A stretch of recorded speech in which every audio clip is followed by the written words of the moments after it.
나노젠 홈페이지에 접속하면 코비드-19 이노베이션이라는 카테고리가 있습니다. 여기에서 나노젠의 코로나19 제품을 엿볼 수 있습니다. 홈페이지에서 나노젠은 먼저 사스코브2 바이러스에 대한 설명을 해줍니다. 적을 알고 나를 알아야 100점 불태죠. 자료 화면은 위쪽에 코로나19 바이러스와 아래쪽에 인간의 세포를 보여줍니다. 먼저 아래쪽에 호스트 셀이 있습니다. 호스트 셀의 표면에는 ACE2 리셉터가 박혀 있고 여기에 코로나19 바이러스의 스파이크 프로틴이 부착됩니다. 이미 우리가 잘 알고 있는 발병 기전이죠. 발병 기전이란 병적 상태의 발전을 말합니다. 특히 질환이 발전하는 과정 중에 일어나는 세포성 현상과 반응, 그리고 기타 병리학적 진행 과정을 나타냅니다. 발병학은 이러한 병의 원인을 연구하는 학문입니다.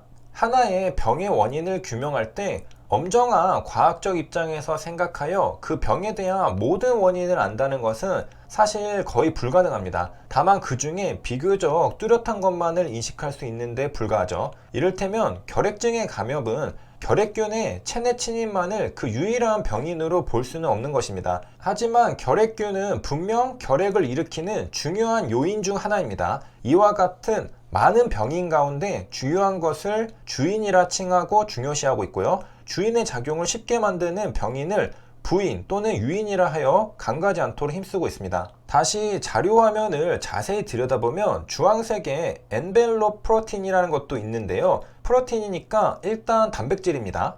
좀 더 이해가 잘 되게 이번엔 3D 모형으로 보겠습니다. 자료 화면도 역시 사스코브2 바이러스입니다. 진한 파란색 껍질이 엔벨롭입니다. 그리고 이 엔벨롭에 박혀있는 분홍색 프로틴이 보이죠? 이 작은 분홍색이 엔벨롭 프로틴입니다. 껍질에 박혀있는 단백질이라서 엔벨롭 프로틴입니다. 줄여서 이 프로틴이라고도 부릅니다. 생물의 기본 단위는 세포입니다. 모든 생물은 세포로 이루어져 있죠. 세포막은 세포의 내부와 외부를 구분하는 경계막입니다. 세포막은 인지질이 이중으로 서 있는 모습입니다. 여기에서 인지질이란 지질의 끝에 인상기가 붙어 있는 물질을 말합니다. 세포막을 경계로 세포의 외부 물질은 함부로 들어오지 못하고 세포 내부의 물질은 빠져나가지 못하기 때문에 세포 내부는 항상 일정하게 유지됩니다. 일종의 국경 역할을 하는 것입니다. 하지만 세포막이 막기만 하는 것은 아닙니다. 필요한 물질을 흡수하고 노폐물은 배출합니다. 세포막은 물과 친하지 않지만 지질과는 친해서 지질로 된 물질은 세포막을 통과할 수 있습니다. 또 세포막을 통과하기 힘든 물질이 지나갈 수 있는 막 단백질이 듬성듬성 박혀 있습니다. 마치 벽 곳곳에 문이 있는 것처럼 말이죠. 막 단백질에 문이 열리면 선택된 물질은 세포 안팎을 드나들 수 있습니다. 막 단백질을 멤브레인 프로틴이라고 합니다.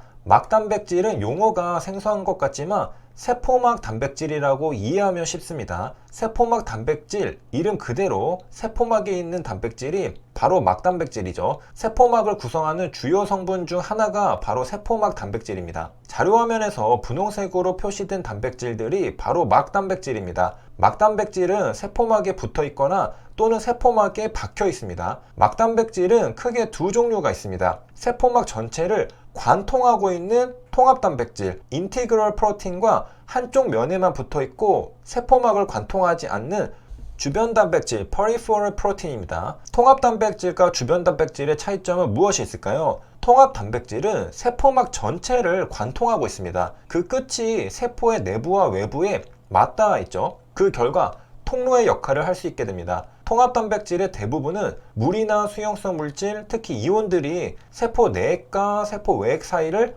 확산할 수 있도록 해주는 통로 혹은 막공을 형성합니다. 인지질 이중층을 통과하지 못하는 물질들을 운반해줍니다. 확산작용이 일어나는 전기화학적 경사와 반대 방향으로 운반이 일어날 때 이를 능동수송이라고 합니다. 통합 단백질은 또한 세포 밖에서 수용체로 들어온 신호를 세포 안쪽으로 전달해 줍니다. 이러한 방법으로 세포막에 걸쳐져 있는 통합 단백질은 주위 환경에 대한 정보를 세포 안으로 전달시켜주는 수단을 제공해 줍니다. 코로나19 바이러스의 엔벨롭 프로틴을 자세히 들여다보면 세포막을 관통하고 있습니다. 즉 세포 안과 밖이 맞닿아 있습니다. 따라서 엔벨롭 프로틴은 인티그럴 멤브레인 프로틴입니다. 인티그럴은 내장되어 있다는 뜻입니다. 이렇듯 코로나 바이러스에는 스파이크 프로틴만 존재하는 것이 아니라 엔벨롭 프로틴이라는 것도 존재합니다. 엔벨롭 프로틴은 코로나 바이러스에서 무슨 역할을 할까? 2019년 5월 27일 퍼블리시드된 논문을 함께 살펴보겠습니다. 코로나19 팬데믹 이전 논문이니까 일반적인 코로나 바이러스에 대한 연구 논문이겠죠. 엔벨롭 프로틴은 바이러스의 라이프 사이클에 수많은 영향을 미친다고 합니다. 엔벨롭 프로틴은 줄여서 E 프로틴이라고 부릅니다.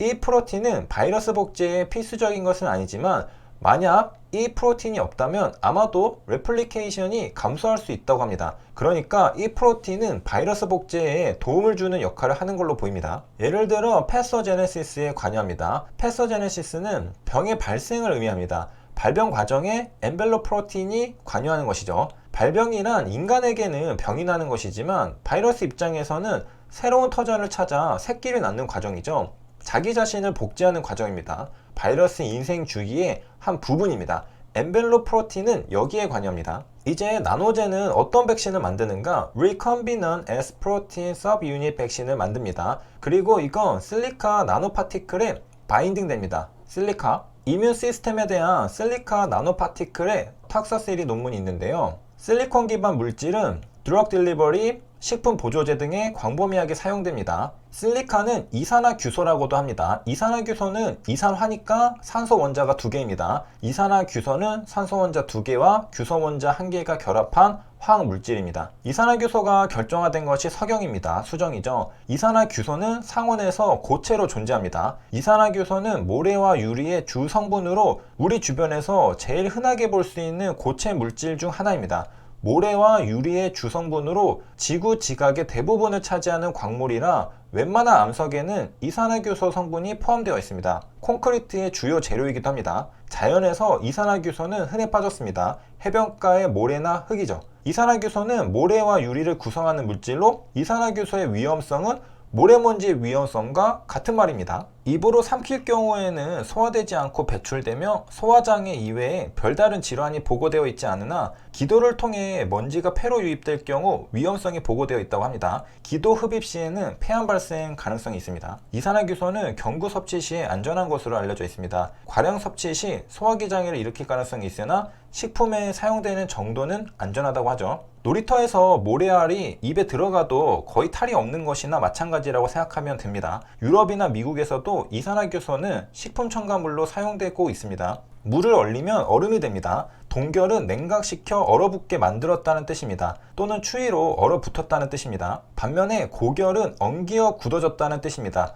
동결이 온도가 내려가서 굳는다는 걸 의미한다면 고결은 공기 중에 습기를 흡수하여 굳는다는 걸 의미합니다. 고결 방지제는 말 그대로 고결을 방지하는 것입니다. 습기가 차서 굳어지는 걸 막는 것이죠. 고결 방지제로 이산화규소가 사용됩니다. 이산화규소는 고결 방지제로 식품의 2% 이내 소량 첨가가 가능합니다. 별첨은 서류 따위를 따로 덧붙이다는 뜻입니다. 예를 들어 별첨자료, 별첨서류라고 합니다. 우리가 짭조름한 김을 먹고 나면 바닥에 실리카를 발견할 수 있습니다. 먹지 마세요라고 적혀있죠. 우리가 김을 구입하면 실리카도 함께 구입하는 것입니다. 실리카가 별첨으로 들어가 있죠. 식품에 첨가되는 이산화규소를 실리카라고 부르기도 합니다. 실리카가 바로 김의 방습제죠. 방습제는 말 그대로 습기를 방지하는 것입니다. 다른 물질에서 수분을 제거하여 건조시키는 흡수성이 강한 물질을 방습제라고 합니다.